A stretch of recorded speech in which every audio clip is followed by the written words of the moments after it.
There's a moment some of you know well. It begins in admiration. You feel their eyes soften, their words glow. They speak of you as sacred, rare, grounded, divine, powerful. And maybe, just for a second, you believe they see you clearly. But they don't. They're not seeing you. They're seeing what your signal does to them. They're feeling their nervous system settle around your stillness. They are feeling their longing quiet in your gravity. They're not drawn to you, they're drawn to the structure your stillness offers. And then they build a pedestal. It's invisible at first, just warmth, curiosity, helpful gestures, compliments that carry more weight than you expect. But the energy shifts. Their reverence begins to feel hungry. Their awe begins to reach. And you start to sense what might be coming. Because admiration that deep, when not grounded in coherence, always turns. And it turns in the moment when you say no. The moment you don't respond. The moment you choose boundary. The moment you choose not to provide access. The moment you stop mirroring their projections, and suddenly you're no longer divine. You're dangerous because you did not stay inside the illusion that they built for you. I never asked to be worshipped, but I certainly didn't agree to be demonized either. This is something I posted on social media a long time ago in a different life when I recognized this pattern, this pedestal-to-pit cycle. And it happens when someone tries to make a god out of your coherence and then punishes you. When you won't bend it to match their wound. They place you up on high without permission. They draw close, assuming access. They attach meaning to your silence. They take your containment personally. They confuse your clarity for cruelty. And the moment you set a boundary, a sovereign, clean, necessary one, they collapse and try to pull you down with them. Here's what they never admit. Their pedestal was never love. It was projection of their unmet need. And when you refused to play the saviour, you shattered their illusion and gave them permission to crucify you.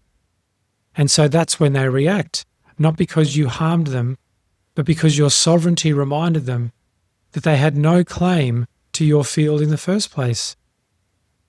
Entitlement to another person's presence is the most subtle violation of all. They don't ask, they assume.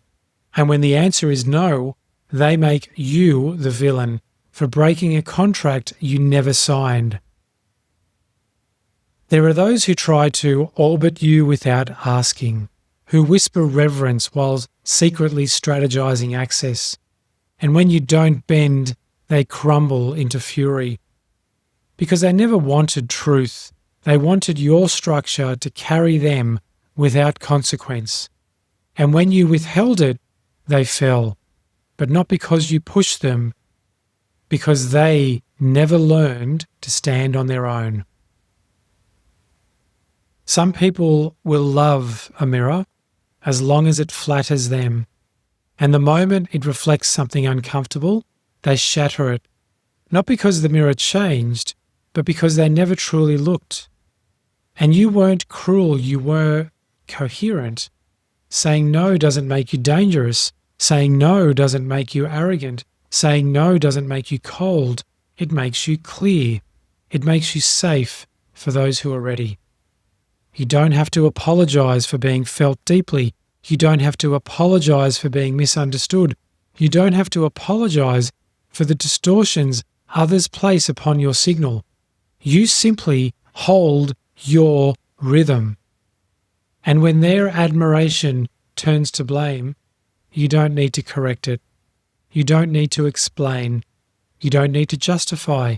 You don't need to prove your goodness. You don't beg to be re-seen. You let them throw you into their pit, and you walk through it untouched. because your worth was never decided by their perception in the first place. I have walked this cycle more than once. The pedestal is intoxicating, the reverence seductive, but it's never clean, because behind the pedestal is always the pit. And if you allow yourself to accept the pedestal without checking the source, you will eventually pay for their collapse. They weren't drawn to me. They were drawn to the structure my stillness offered, the potential of the coherence and the power and the sovereignty that I always carried within me, that you also carry. And when I refused to rescue anymore, when I stood still, they called it abandonment. When I set boundaries, they called it rejection. But they never saw that I had never entered in the first place. They entered my field without asking.